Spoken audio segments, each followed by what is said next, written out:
Hello everyone. तो अभी देखो, आज हम स्टार्ट करेंगे हमारे 10th क्लास का एक चैप्टर जिसका नाम है लाइफ प्रोसेस। ठीक है, लाइफ प्रोसेस में सबसे पहले हम बात करें इसमें क्या होता है। इसमें हमें पढ़ना होगा पहले तो कि एक्चुअल में लाइफ प्रोसेस होता कैसे है। ठीक है, कौन कौन से स्टेप हैं कि इसमें हर एक प्रकार के ऑर्गेनिज्म को स्टेप फॉलो करने पड़ते हैं। ठीक है, तो सबसे पहले हम इसमें क्या पढ़ेंगे कि भाई जो भी ऑर्गेनिजम्स हैं, चाहे वो सिंगल सेल के हो या मल्टी सेल के हो, किस प्रकार से अपने खाने को एब्जॉर्ब करेंगे। ठीक है, तो पहली बात हमारे पास आती है ऑटोट्रोप्स और हेटेरोट्रोप्स।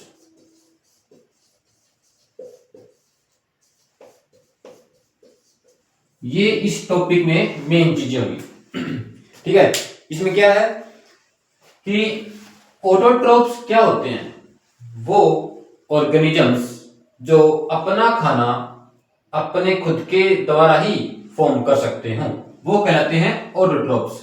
ठीक है, और हेटेरो में क्या जाएगा, जो डायरेक्टली और इनडायरेक्टली ऑटोट्रोप्स के ऊपर डिपेंड हो, या हम बोले कि जो अपना खाना खुद नहीं बना सकते हो, किसी और दूसरे ऊपर डिपेंड हो। दूसरा कौन होगा, दूसरा ऑटोट्रोप्स तो होंगे।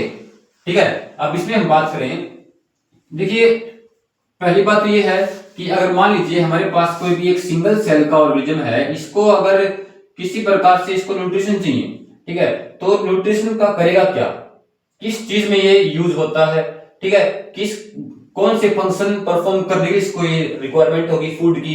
तो सबसे पहले इसकी बात करें कि फूड किसी भी ऑर्गेनिज्म को चाहिए, क्यों मान लीजिए किसी को जरूरत नहीं है खाने पीने की, ठीक है, ऐसे ही काम चला रहे हैं, तो क्या मस्त जिंदगी नहीं, कुछ भी काम नहीं करना, कोई न तो किसी प्रकार की कोई टेंशन होगी कि ठीक है पैसे कमाओ, पैसे को क्या करोगे भी, खाने पीने की चीजें हमारे जो डेली रूटीन की जो रिसोर्सेज हैं उनके लिए चाहिए। ठीक है, तो ये बढ़के नहीं होंगे। ठीक है ना, तो लेकिन हमें जरूरत पड़ती है किस चीज की, फूड की। किस चीज की जरूरत पड़ती है, फूड की, ताकि मान लीजिए कि आप साइकिल चला रहे हो, ठीक है, या कोई भी आप कोई भी डेली रूटीन में कोई भी काम कर रहे हो, चलना फिरना दौड़ना, ठीक है, या कोई भी मान लीजिए स्टडी करना, तो और इससे छोटी बात और क्या होगी, मान लीजिए आप कुछ भी नहीं कर रहे, आराम से बैठे हो बस, ठीक है, आराम से बैठने के लिए भी एनर्जी की रिक्वायरमेंट पड़ेगी अगर आपको जिंदा रहना है तो। क्यों, क्योंकि जब आप आराम से बैठे हो उस टाइम पर भी आपका हार्ट बीट कर रहा होगा, ठीक है, आपके लीवर किडनी जो भी इंटरनल ऑर्गन्स है वो सभी अपना काम कर रहे हैं। भले ही आप खुद आराम से बैठे हो, आपकी बॉडी एक जगह पर बैठी हुई है, ठीक है, फिर भी आपके ऑर्गन्स लगातार 24 घंटे काम करते हैं, तो उनको अपने काम, उनके अपने फंक्शन परफॉर्म करने के लिए एनर्जी की जरूरत पड़ती है। इसलिए हमें जो फूड है वो ऑब्टेन करना चाहिए। ठीक है, तो मेन बात यह है कि एक्चुअल में फूड में क्या चीजें ऐसी है जिनकी हमें रिक्वायरमेंट होती है। तो सबसे पहले बात करें प्लांट्स के लिए, जो प्लांट्स होते हैं वो अपना खाना किस किस जगह से ऑब्टेन कर सकते हैं। इनके पास क्या होते हैं, इनकी जो सेल होगी उसके अंदर होता है क्लोरोफिल। क्लोरोफिल होगा, क्लोरोफिल जो होता है किसके अंदर होता है, क्लोरोफिल होता है एक सेल ऑर्गेनिल के अंदर जिसका नाम होता है क्लोरोप्लास्ट।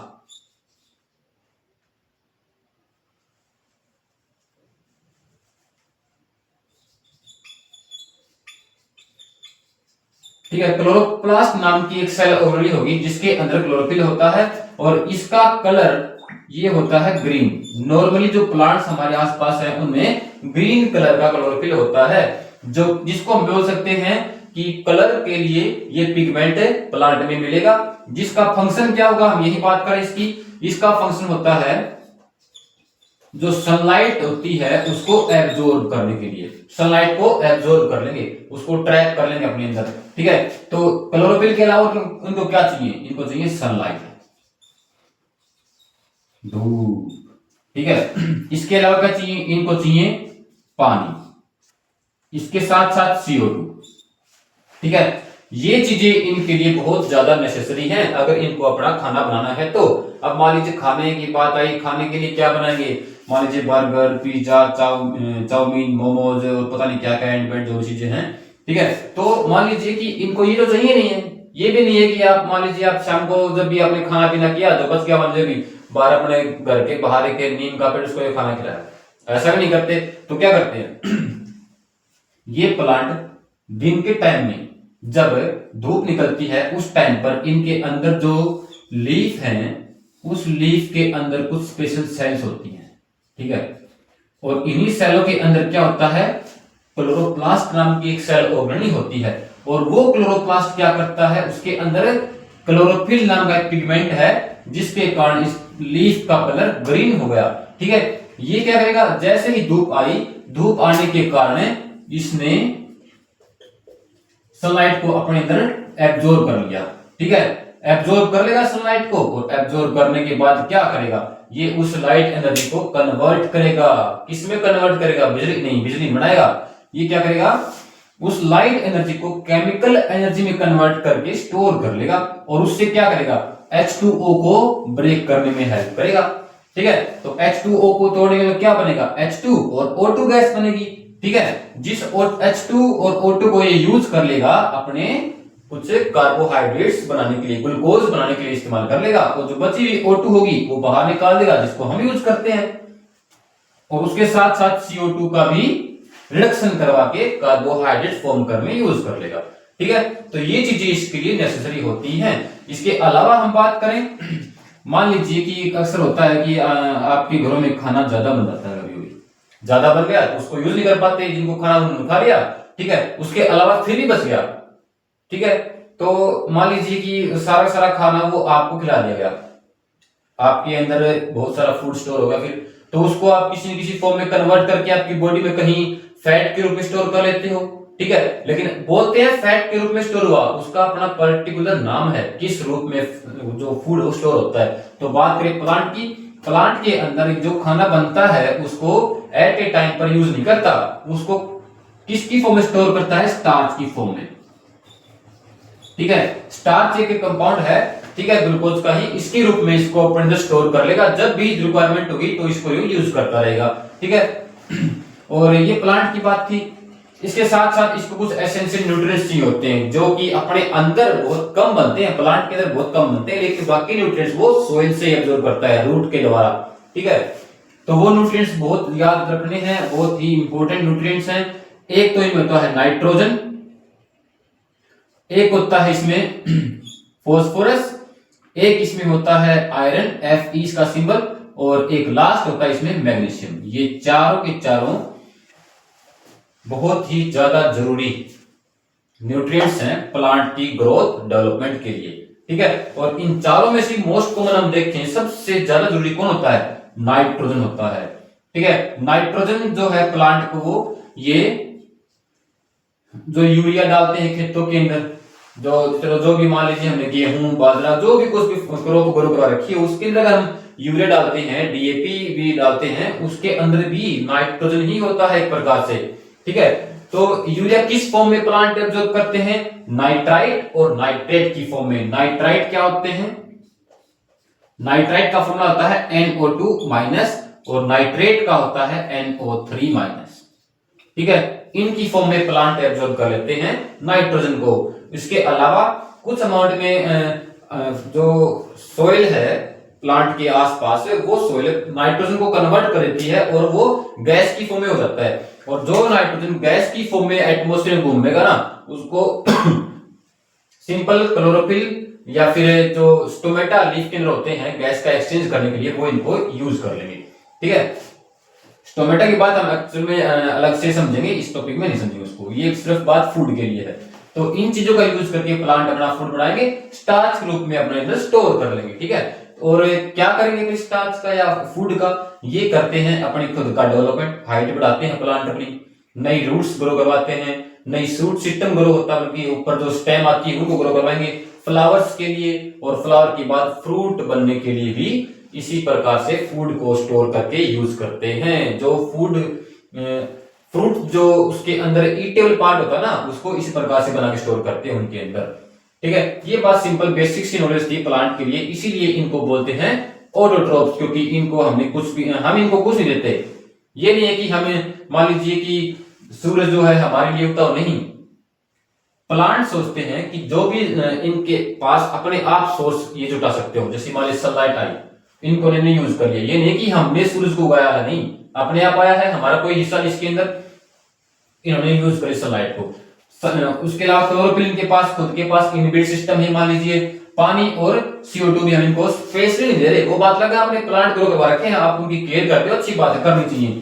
तो लेकिन बरसात जब होती है या कहीं किसी भी नदी के आसपास, जोड़ के आसपास भी जहां भी पानी होगा ना उसको यूज कर लेंगे, और CO2 एटमोस्फेयर में भरी पड़ी है, ठीक है। तो सिंपल सी चीज है, ये सभी चीजें वही यूज करते हैं जो अपने आप ये जुटा सकते हो, ठीक है। इनको बोलते हैं ऑटोट्रोप्स, प्लांट होते हैं ऑटोट्रोप्स। कुछ हेटेरोट्रोप भी होते हैं, जो जैसे कि मान लीजिए इंसेक्टिवर्स प्लांट होते हैं, जो इंसेक्ट के द्वारा कुछ न्यूट्रिएंट्स को स्टोर करते हो, ठीक है। एक उसके अलावा हम बात करें अमरबेल कसकटा होती है, वो भी दूसरे प्लांट से अपना न्यूट्रिशन को एब्जॉर्ब करवाती है, ठीक है। उनकी बातें आगे डिस्कस करेंगे। इसके अलावा हम बात करें हेटेरोट्रोप्स के लिए, इसमें कौन होते हैं? इसमें ह्यूमन, आप, ठीक है। इसके अलावा जितने भी लिविंग और जो जानवर हैं लगभग सभी के सभी हेटेरोट्रोप्स ही हैं, ठीक है। तो ये क्यों है हेटेरोट्रोप्स, इनकी क्या खास चीजें होंगी? देखिए मान लीजिए इंसान को कोई भी खाना खाना हो, वो पहली बात तो है प्लांट से ग्रो होता होगा। प्लांट क्या होते हैं? ऑटोट्रोफ्स होते हैं, ठीक है। मान लीजिए इनको कोई भी ऐसा मटेरियल जिनके द्वारा इनको एनर्जी मिल पाए, मान लीजिए कि ये बोले हमें तो दूध से काम चला लेंगे भाई, दूध तो प्लांट में लगता होगा, एनिमल दूध कहाँ हुआ? दूध दूसरे हेटेरोट्रोप के ऊपर होता है, और वो हेटेरोट्रोप मान लीजिए गाय से मिलता है दूध, तो गाय किस पे डिपेंड है? प्लांट्स के ऊपर।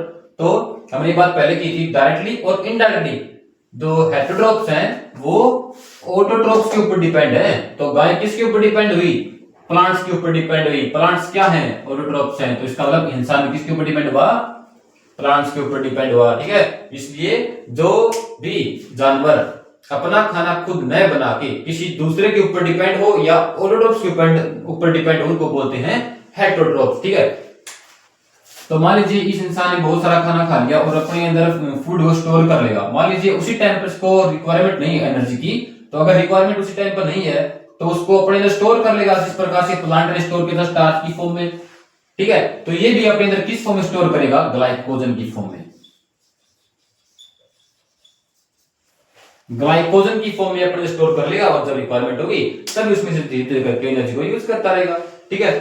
तो अब बात की थी हमने कि इंसान मान लीजिए साइकिल चला रहा हो, दौड़ रहा हो, या पैदल चल रहा हो, या कोई भी अपरेंट एक्टिविटी कर रहा हो, या आराम से बैठा हो, तब भी इसको रिक्वायरमेंट होती है इस फूड मटेरियल की, ठीक है। तो इसके अलावा बात करेंगे कुछ अगले वीडियो के अंदर इंसान के अंदर, ह्यूमन बीइंग के अंदर कौन कौन से बॉडी फंक्शंस हैं जो इंपॉर्टेंट है हमारे 10th क्लास के लिए।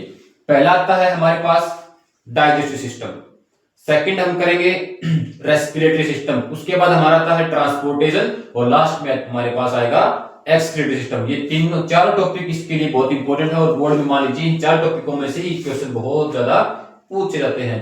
इसके अलावा कुछ बेसिक सी बातें दोनों के लिए कॉमन बता रखी हैं। मान लीजिए कि हम बात करें कि जो भी लिविंग ऑर्गन्स हैं वो अपना फूड कैसे ऑब्टेन करते हैं, दो ही एग्जांपल इसके बता रखी हैं, ठीक है। दो में से एक तो हमारे पास हम मान लें कि अमीबा होता है और एक होता है पैरामीशियम। इन दो का जिक्र हमारे पास ज्यादा कर रखा है, ठीक है। देखो अमीबा जो है एक सिंगल सेल्ड ऑर्गेनिज्म है, ठीक है, और इसके पास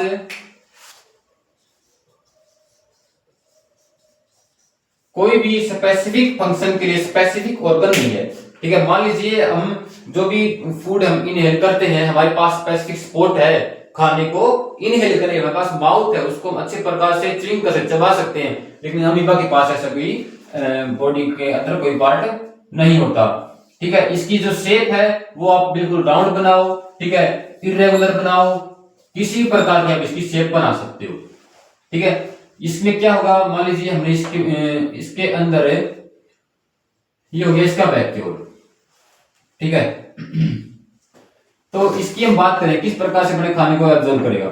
मान लीजिए इसके पास कोई भी इसका फूड मटेरियल है, ये इसको जो कि इसको चाहिए कि भाई ये सोचेगा कि मैं तो इसको खाना चाहता हूं, ठीक है। तो लेकिन खाएगा कैसे? इसके पास तो मुंह ही नहीं है, खाएगा कैसे? देखो ये अपनी बॉडी की शेप को चेंज करेगा। कैसे चेंज करेगा? जैसे जैसे ये इसकी तरफ आगे बढ़ेगा वैसे वैसे ही मान लीजिए ये जो इसका फूड मटेरियल था वो कुछ यहीं पे है, ठीक है, ये भी इंतजार कर रहा है कि कोई उसके खाए, लेकिन ये सोचता है खाएगा कैसे, इसके पास मुंह ही नहीं है। तो अभी अमीबा क्या करेगा, अपनी बॉडी की शेप को चेंज कर लेगा, कुछ इस प्रकार से चेंज कर ली इसने अपनी बॉडी की शेप। ठीक है, तो हालांकि पता है इसको, इसके पास माउथ नहीं है, फिर भी इसको कैसे खाएगा, देखो अपनी बॉडी शेप को चेंज कर लिया। तो इस केस में इसने अपनी बॉडी के दोनों हिस्सों पर कुछ पार्ट ग्रो करवाए हैं। ये मान लीजिए पहले ऐसे था, उसके बाद ये ऐसे आगे बढ़ रहा है। ठीक है, आगे बढ़ रहा है तो आगे चल के क्या हो जाएगा कि ये अपनी बॉडी को ही अपने ही कुछ इस प्रकार से शेप में कन्वर्ट कर लेगा, और जो इसका फूड मटेरियल था वो इसके अंदर ही ऐसे आ जाएगा। ठीक है, और देखते ही देखते कुछ ही पलों के अंदर जो फूड मटेरियल था वो सारा का सारा इस अमीबा के अंदर होगा। ठीक है, अमीबा के अंदर ऐसे पहुंच जाएगा। मतलब जब यहां से ऐसी शेप बनी, ऐसी शेप बनते ही यहां से ये इसका कनेक्शन कुछ अपने आप में ऐसे मिल जाएगा, ऐसे हो जाएगा। और बाद में हर चारों तरफ से इसका जो साइटोप्लाज्म इसके अंदर होगा, अमीबा के अंदर, वो इसको अपने अंदर ऐड कर लेगा। इस प्रकार से अपने फूड को अपने अंदर इनहेल कर लेता है। ठीक है, और उसके बाद में क्या होगा, जो भी इसको इस इंसेक्ट के अंदर से न्यूट्रिएंट वाली चीज मिलती होगी ना, उसको ये अपने साइटोप्लाज्म के अंदर रख लेगा। इसके अलावा जो चीज एक्स्ट्रा होगी, इसका वेस्ट मटेरियल हो या कोई ऐसा सिस्टम इसके अंदर हो जो इसको नहीं खाना, जिससे इसको एनर्जी नहीं मिलती, एज ए वेस्ट मटेरियल इसको फिर सेम प्रोसेस के द्वारा ही बॉडी से बाहर निकाल देगा। ठीक है, तो मेन पॉइंट कौन सा इसमें अक्सर पूछते क्या है कि कौन से प्रोसेस के द्वारा अमीबा अपने फूड को एब्जॉर्ब करता है। पहला पॉइंट तो हम इसमें बताते हैं holozoic. Holozoic mode of nutrition use करता है। इसके अलावा हम बात करें, ये जो इसने अपने एक्सटेंशंस बाहर निकाले हैं, इनका क्या नाम होता है। ठीक है, कौन से पार्ट को करवाते हैं, इनको हम बोलते हैं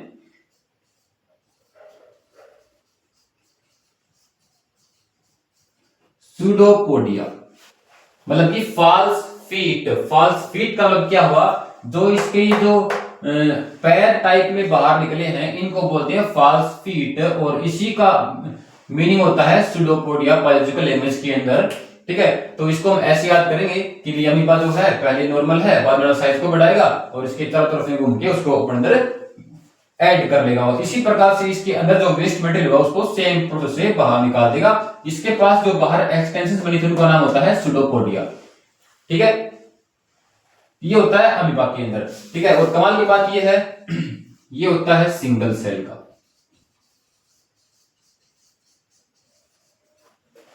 ठीक है, सिंगल सेल होती है इसके अंदर, कोई भी स्पेशल ऑर्गन इसके पास नहीं होता। वैक्यूल कब फॉर्म होता है, जब इसको कुछ फूड मटेरियल दिखाई देता है, और जब ये पकड़ता है ना उस अपने न्यूट्रिशन को, अपने शिकार को, तब ये वैक्यूल का उपयोग करता है, अदरवाइज ये ऐसे पड़ा रहता है। ठीक है, इसकी जो शेप होती है, शेप भी इररेगुलर होती है, कोई फिक्स शेप नहीं होती इसकी। ठीक है, holozoic mode of nutrition by pseudopodia के द्वारा। ठीक है, इसकी बातें हमें ध्यान रखनी है। अमीबा के लिए इतना ही बहुत ज्यादा हो जाएगा। 2 नंबर या 1 नंबर के इसको पूछते हैं, इससे ज्यादा इसके बारे में कोई नहीं पूछता। उसके बाद हम बात करें, इसी का ही एक और भैया है अमीबा का ही भैया हमारे पास। ठीक है, जिसका नाम है पैरामीशियम। ठीक है, पैरामीशियम भी ये मान लीजिए इससे कुछ एडवांस्ड है। ठीक है, उससे पहले बात करें कि ये ग्रो कैसे करता है अमीबा। क्या होगा, मान लीजिए कि एक अमीबा से ये बढ़ा दिया हमने अमीबा।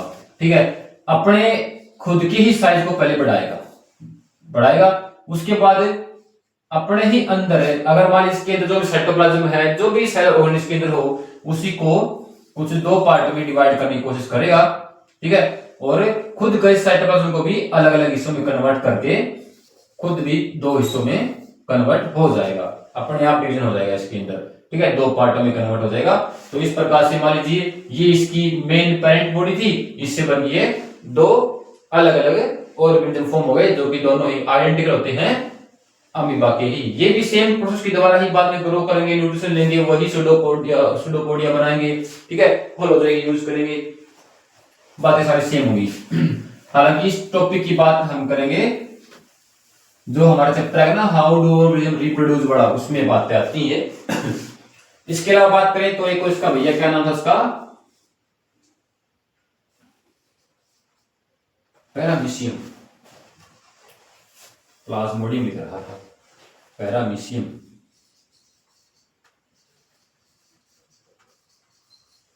पैरामीशियम होता है, पैरामीशियम देखो भी इससे एडवांस है। क्यों?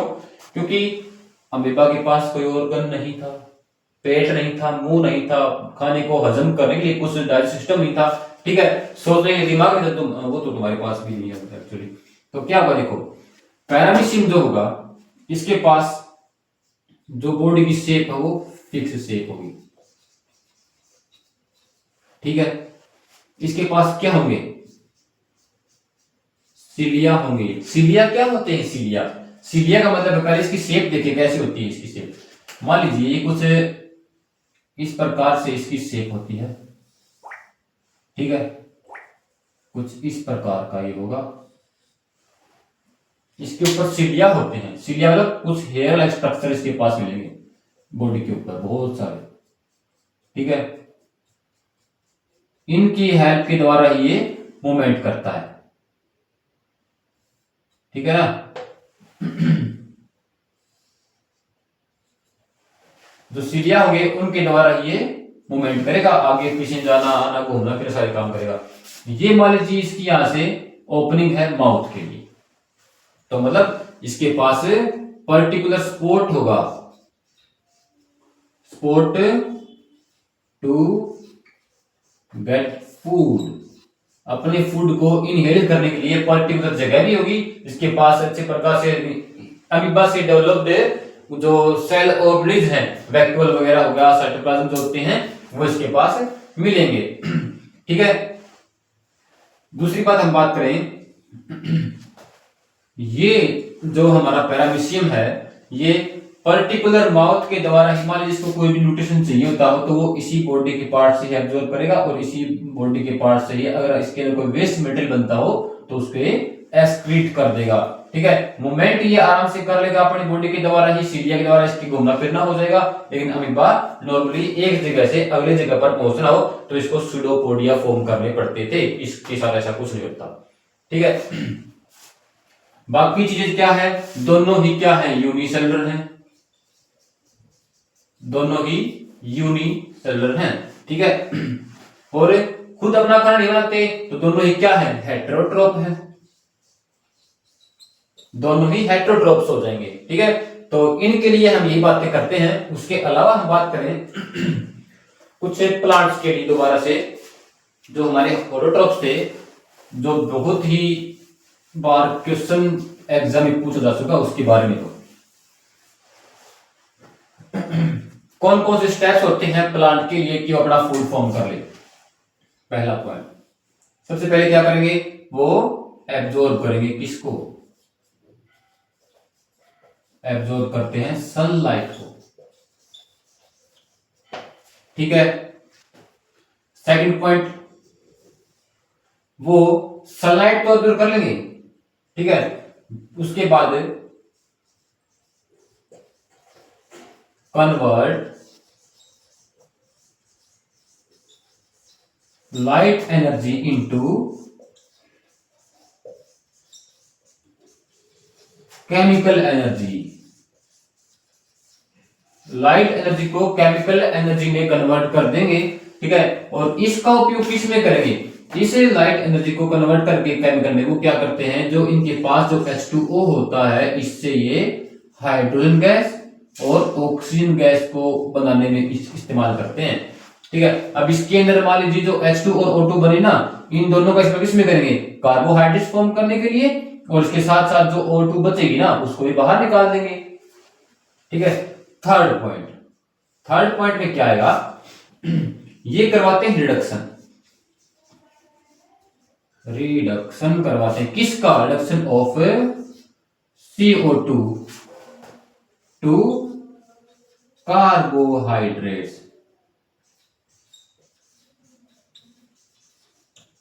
CO2 से कार्बोहाइड्रेट्स के लिए रिडक्शन करवा देंगे। ये तीनों फंक्शन जो है वो बहुत ही अच्छे प्रकार से याद कर लेने हैं, क्योंकि ये तीनों स्टेप पूछते हैं कि इसके बेसिक फंक्शन के तौर पर, या इसके 3 स्टेप कौन से हैं प्लांट के लिए जो रिक्वायरमेंट है इसको फूड फॉर्म करने के लिए।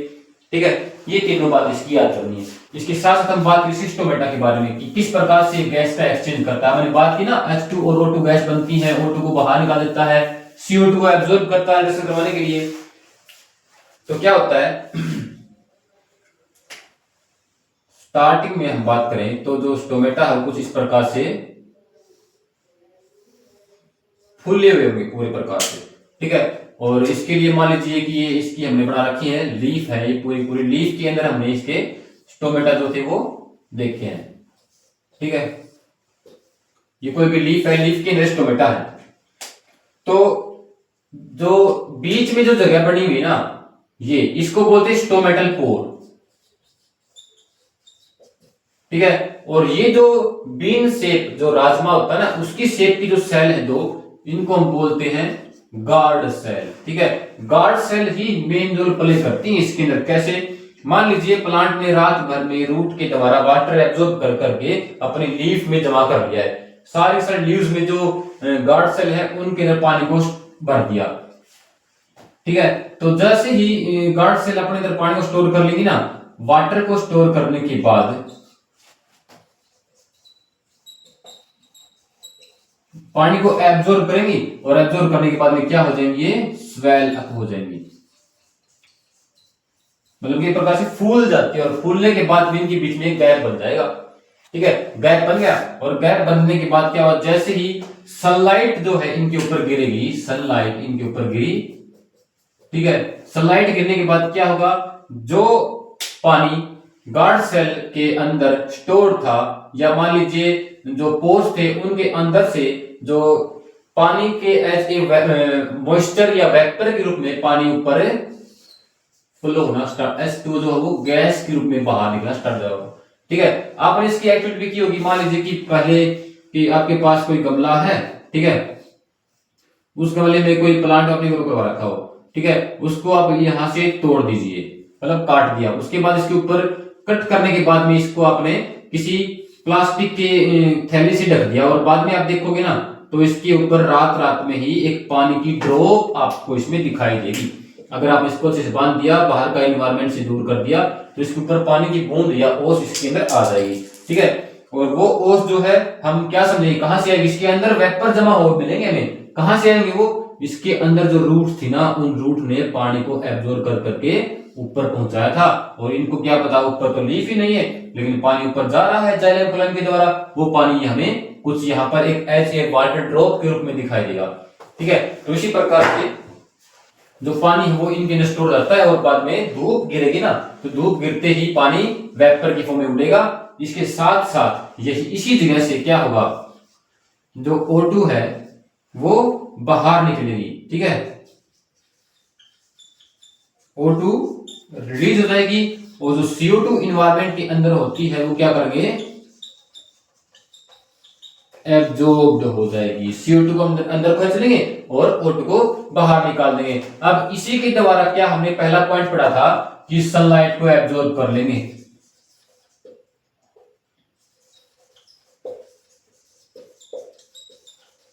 ठीक है, एब्जॉर्ब हुई। सेकंड पॉइंट में हमने क्या किया था, एब्जॉर्ब करने के बाद में कन्वर्ट कर लेंगे, किसको, लाइट एनर्जी को केमिकल एनर्जी के अंदर कन्वर्ट कर लेंगे। ठीक है, केमिकल के अंदर कन्वर्ट कर लिया। उसके बाद क्या किया था, जो पानी इसके अंदर था ना उसको H2 और O2 में कन्वर्ट कर दिया। तो मतलब कि इसके अंदर ही H2 और O2 को ब्रेक कर देंगे, और ब्रेक होने के बाद में कुछ अमाउंट में पानी जो इसके अंदर एक्स्ट्रा वाटर था ना, वो वेपर के रूप में ऊपर उठ जाएगा, और जो H2O2 बने थे उनके द्वारा क्या हो जाएंगे, ये अपने फूड को फॉर्म कर लेंगे। ठीक है, तो फिलहाल क्या हुआ कि गार्ड सेल ने वाटर को अंदर कर रखा था, ये स्वेल अप हो गई थी। अब यहां पर गिरी सनलाइट। सनलाइट गिरने के कारण जो H2O था वो ब्रेक हो जाएगा H2 और O2 के अंदर, मतलब कि पानी खत्म हो गया। पानी खत्म होने के बाद क्या होगा, इसके अंदर जो ये सेल है जो स्वेल अप हो रखी है ना, यही सेलें बाद में अपने आप श्रिंक हो जाएंगी। श्रिंक मतलब क्या हो जाएंगी? सिकुड़ जाएंगी। ठीक है, और इनके अंदर जो स्पेस था वो स्पेस सारा का सारा गायब हो जाएगा। ठीक है, गायब होने का मतलब क्या है कि भाई पानी तो इनके अंदर है नहीं, अब पानी नहीं है तो स्वेलअप भी नहीं होगी, स्वेलअप नहीं है तो फिर इनके अंदर बीच में गैप नहीं बनेगा, और गैप नहीं बनेगा मतलब स्टोमेटा क्लोज्ड है। अगर स्वेलअप था मतलब कि इसमें क्या होगा? स्टोमेटा ओपन था। ठीक है, इस केस में क्या है? पानी सारा सारा बाहर निकल चुका है, इसके पास है नहीं, खत्म हो चुका, तो सेल भी क्या हो जाएंगी? श्रिंक हो जाएंगी, सिकुड़ जाएंगी। अगर सेल श्रिंक हो चुकी हैं तो इसका मतलब क्या हुआ कि इनका जो स्टोमेटा है वो क्लोज्ड हो चुका है। ठीक है, स्टोमेटा बंद हो गया तो सनलाइट इसके अंदर स्टोमेटल पोर तक सनलाइट नहीं पहुंच पाएगी। नहीं पहुंच पाएगी तो फिर अंदर जो भी स्टोर्ड वाटर कुछ अमाउंट में अपने पास रखते हैं वो अपने अंदर सेफ रखेंगे, क्योंकि ये एक प्रकार से एज ए वाल काम करेगा इसके अंदर, जो कि पानी को अंदर सेफ रखेगा। ठीक है, इसके अलावा हम बात करें कुछ ऐसे प्लांट्स हैं जो कि बहुत ही खास कंडीशन के अंदर भी ग्रो करते हैं। जैसे मान लीजिए कैक्टस का प्लांट है, वो कहां ग्रो करता है? वो कुछ ऐसे जगह पर ग्रो करता है जहां पर पहले से ही पानी कम होता है। ठीक है, पहले से ही पानी कम है तो क्या होता है कि एक्चुअल में जो कैक्टस की जो लीफ, जिसको हम सोचते हैं कि लीफ है, ये उसकी स्टेम होती है बेसिकली। उसके ऊपर जो स्पाइस जो कांटे होते हैं वो पहले उनके पास एज ए लीव्स थे। क्या हुआ कि बहुत सालों बाद इन्होंने अपने ही खुद की बॉडी के मेटाबॉलिकल चेंज के द्वारा क्या कर दिया, ये कन्वर्ट हो गए। जो लीव्स थी वो स्पाइन में और जो स्टेम थी वो लीव्स के रूप में ले लिया। क्यों? क्योंकि ये जहां भी ये उगते थे पहले, ज्यादा डेजर्ट के एरिया में, सूखा जहां पड़ता हो ज्यादा, तो रेगिस्तान मान लीजिए पहले पानी कम है, बहुत नीचे था, तो क्या हुआ, जो भी वहां पर जानवर घूमते थे वो इनकी पत्तियों को खा जाते। पत्तियां खा गए तो पत्ती के अंदर से या स्टेम के द्वारा कुछ अमाउंट में मॉइस्चर या वाटर में सनलाइट के द्वारा वेपर के फॉर्म में ऊपर उड़ जाता था, तो इनका पानी का लॉस हो गया। लॉस होने के कारण क्या हुआ फिर? तो इन्होंने क्या किया, बहुत सालों बाद धीरे धीरे अपने ही जो लीव्स थी उनको स्पाइन्स में कन्वर्ट कर लिया, काटते हुए। अब कोई जानवर खाता है इनको तो पहले वो काटे जुलाते हैं, इसलिए अब इनको कोई भी गाय भैंस कोई जानवर वगैरह इनको नहीं खाता। ठीक है, अब दिन के टाइम में अगर इन्होंने अपने स्टोमेटा ओपन कर दिए, ठीक है, तो फिर बहुत सा पानी का लॉस हो जाएगा। इसलिए बहुत कम चांस होते हैं कि कोई भी कैक्टस का प्लांट दिन के टाइम पर अपने स्टोमेटा को ओपन करता हो। ठीक है, ये क्या करते हैं, सनलाइट को यूज करने के लिए क्या करेंगे, अपने सराउंडिंग में सनलाइट जो इनके एब्जॉर्ब हो जाती है दिन भर में, जो हीट एनर्जी एब्जॉर्ब करते हैं, उसी हीट का उपयोग रात के टाइम में करते हैं स्टोर्ड एनर्जी के रूप में। ठीक है, जो एनर्जी रात में स्टोर कर लेंगे उसी को दिन में जो स्टोर करेंगे एनर्जी, उसका उपयोग रात के टाइम पर स्टोमेटा को ओपन करके कुछ अमाउंट में CO2 को एब्जॉर्ब कर लेंगे। ठीक है, और O2 को बाहर निकाल देंगे।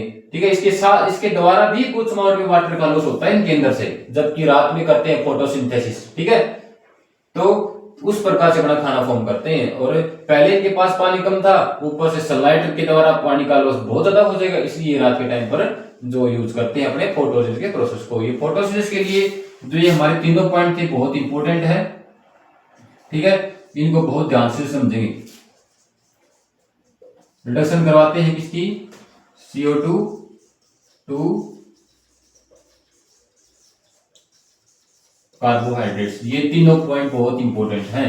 ठीक है, एग्जाम में इनमें से क्वेश्चन बनता है। आज हमने क्या क्या पढ़ लिया, एक तो हमने पढ़ा कि जो एनिमल्स हैं या ऑर्गेन्स है वो किस प्रकार से अपने खाने को ऑब्टेन करते हैं। जो न्यूट्रिशन का टॉपिक हमने स्टार्ट कर दिया था, उसमें ही क्या हुआ कि ऑटोट्रोफ्स क्या होते हैं, हेटेरोट्रोफ्स क्या होते हैं, उसके साथ साथ फोटोसिंथेसिस प्रोसेस में कैसे क्या काम करता है प्लांट अपना। ठीक है, जो स्टेप्स होते हैं फोटोसिंथेसिस के वो क्या होती है, वो यही तीनों स्टेप होते हैं। उसके साथ हमने पढ़ लिया कि जो स्टोमेटा है वो उसमें किस प्रकार से क्या काम चलता है। ठीक है, और जो किस प्रकार से अपना जो प्लांट और एनिमल है अपने अपने फूड के लिए किसके ऊपर डिपेंड रहते हैं, ये सारी बातें हमने आज कर ली हैं। ठीक है, और साथ ही साथ हमने कर लिया था अमीबा और हाइड्रा, उसकी हाइड्रा नहीं, पैरामीशियम की बात। ठीक है, तो उसके बाद हम बात करेंगे, इसके अलावा एक टॉपिक और रह गया हमारा, इसमें आता है क्या होगा, वो कुछ प्रकार के पैरासाइट्स होते हैं। पैरासाइट्स क्या होते हैं? देखो नाम कितना अच्छा है, पैरासाइट। ठीक है, तो इसके जैसे ही इनकी हरकतें हैं। क्या होते हैं पैरासाइट? एक प्रकार से दो टाइप के होंगे। कौन कौन से? एक तो होता है एक्टो पैरासाइट, एक होता है एंडो पैरासाइट। ठीक है, एक पैरासाइट वो होता है जो बॉडी के बाहर ग्रो करता है।